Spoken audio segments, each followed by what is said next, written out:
Rob the Accountant. I like to help people build companies while finding solutions to problems that may come your way. You got a question? Stop by robtheaccountant.com, scroll halfway down, and shoot me an email. How's everybody doing today? It's a beautiful day. You got Labor Day weekend here. That's supposed to be celebrating all the hours that Americans put into these corporations that underpay us and truthfully treat us like shit. But today, what I'm talking about is no temples, no mosques, no churches, and no synagogues. Did we hear me? No churches, no mosques, no synagogues, no temples. My thing today is that religion's kind of gotten out of control. It's gone way out of control. And somewhere along the line, when you've got, people who proclaim to love Jesus Christ, flying halfway around the world to kiss a wall, it just kind of leaves you speechless. But what I want to talk to you about is that if you actually...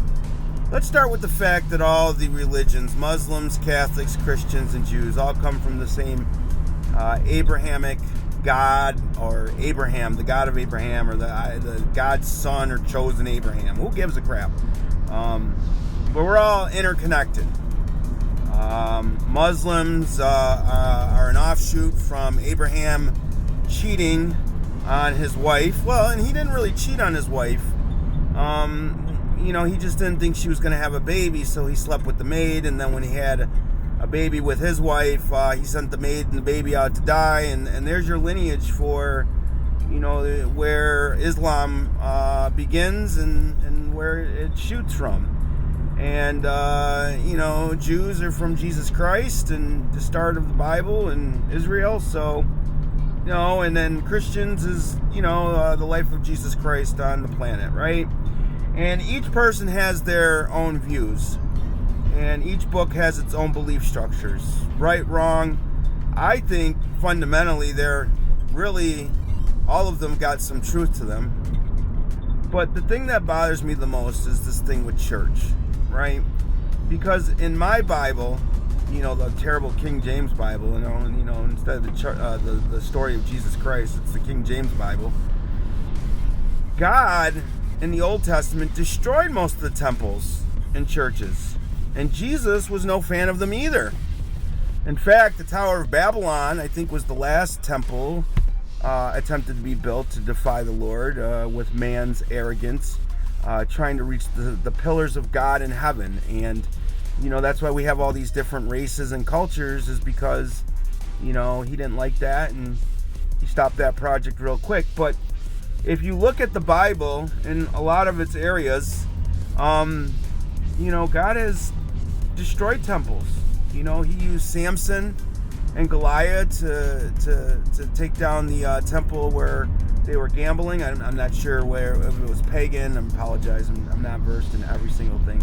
But my point is that the word temple, church, mosque, and synagogue appears very little in the Bible. Very little.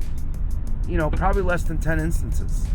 Because God has always said, where there are two, I am present. Where two or more are gathered, I am present. Do you hear me? Where two or more are gathered, I am present. Where two or more are gathered, I am present, right? And I ask a lot of my Christian folks about this, and, it's like, oh, well, you got to go to church every week. But really, it doesn't say that in the Bible. It doesn't say that. Jesus, actually, when an old lady was going to the temple at that time, I think is what they called it, the priests were making fun of her because she barely had any money to give. And Jesus overheard them mocking her. And I think he said to one of his disciples, because he didn't say he wasn't a conflict, he didn't seek conflict. He said to his disciples that the lady who gave 2 cents gave more with her heart than the priests did with their fancy robes, right? And so over and over again in the Bible, there is this battle between what man wants to do relative to worship and what God and Jesus want to have happen. And again, in the Bible, it says, where two or more are gathered, I am there. And then my friends all go, well, you need fellowship. Well, you can fellowship with two people. There is nothing in the Bible that says, in fact, before I get on this point, when they were trying to trick Jesus and get him to rebel against Caesar, they wanted to trick him with the taxation question. And they said, oh, Jesus, is it right or wrong to pay taxes to Caesar? And obviously, like a guy who's a son of God, he said, well, get me a coin. Get me some of the money. And they gave him the money, and he said, well, whose face is on this coin? And they said, well, it's Caesar's face. And he says, well, give to Caesar what is to Caesar's, and give to God to what is God, right? And somewhere along the line, our religious factions in the United States have manipulated the Constitution along with the Bible in this idea that they can raise unlimited amounts of money and they don't have to pay taxes, because to pay taxes is an affront, one, to the Constitution, but two, is an affront to God. But God didn't say that. Jesus didn't say that. He said, actually, give to man, help man do what is good for man, and pay what you're supposed to pay. In fact, he also says that when there's a conflict between man's law and God's law, that you are not breaking God's law if you follow man's law. Now, obviously, there's some conditions on that, because I don't think at that time abortion was one of those things that they were really thinking about. So there wasn't this push to terminate life. So, I think when you look at, that, from everything else, then, that's the one exception to the rule is, hey, whatever you got to do, it's just one of those things where everything in life that Jesus did was to remove the blocks, remove the system. And okay, so I'm back. I had a problem. I went through a bunch of restaurants over here and knocked out, even though I had the signal off. But let's jump back to what I was saying about God's law and man's law. All right, my phone is acting so weird. But anyways, back to, for the third time now, back to God's law and man's law.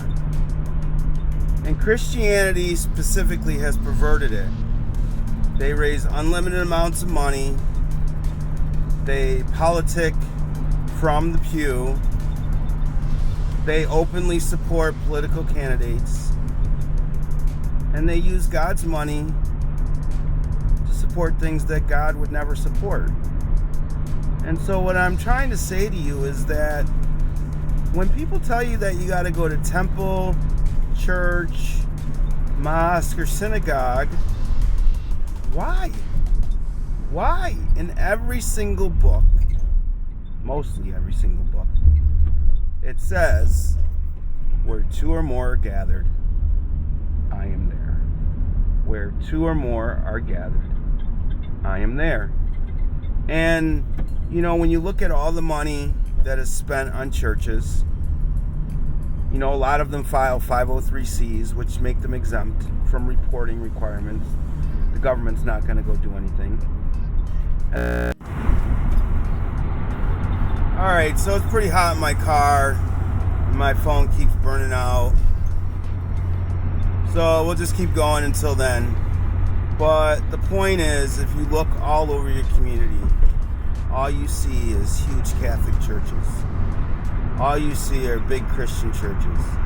And even the Muslims have big mosques. They just don't have anything in them because they all bring a rug when they go and pray. But where in the Bible does it say to take all the parishioners' money and spend it on all this stuff? Where does it say that? I mean, the life of Jesus Christ, he didn't say that. God didn't say that. I mean, look at the things that he gave us when we were here. A planet, food, life, everything. And then so he says, go be productive, and then, you're supposed to take all your productivity and give it to your pastor every week? What for? Why? Under what theory? What do they deserve for it? They're not without sin. They get their fancy clothes on, they put their suits and ties on. So every Sunday you go to church, you get up, take your family, and you go into a place, and it's fun, and you do fellowship. But when you guys all leave the church, then what do you do for the rest of the week? Very few people actually leave them.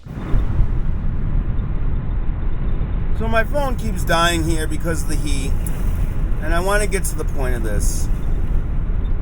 John 3:16.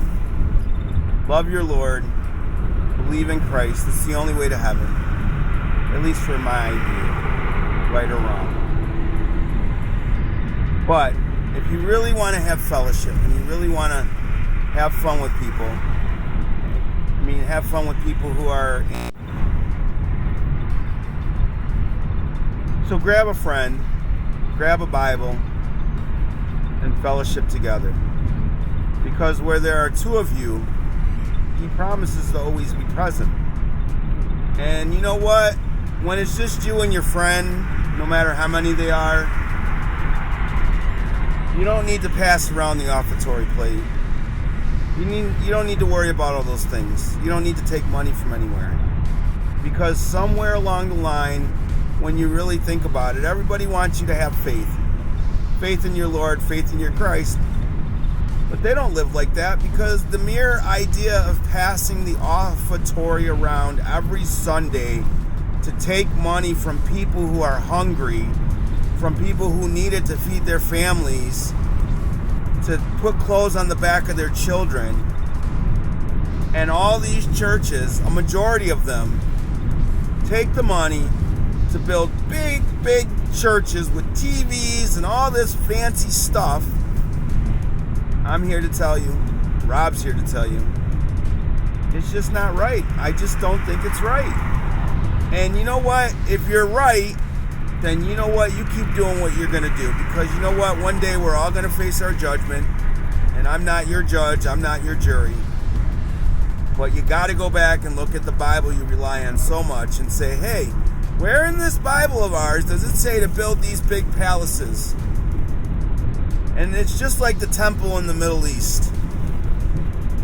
Man cannot restore what God destroyed. Sure, you can build something there, but it doesn't mean it's going to have peace. Sure, you can make it look beautiful and you can keep out a certain group of people, but it doesn't mean that you're going to be blessed. Certain things that are biblical, and they're biblical because it means man has no involvement. So just remember, where two or more are gathered, he is there. And the next time you go to church, you can go ahead and let that offertory plate go right on by you, because the church, the pastor, and all of that organizational structure doesn't require your money for your faith. I'm Rob. Have a great day, guys. Talk to you soon. I wish this was a better video. I should have done a better video, but I'm in the car for a little while, and it was just the right time. Bye for now.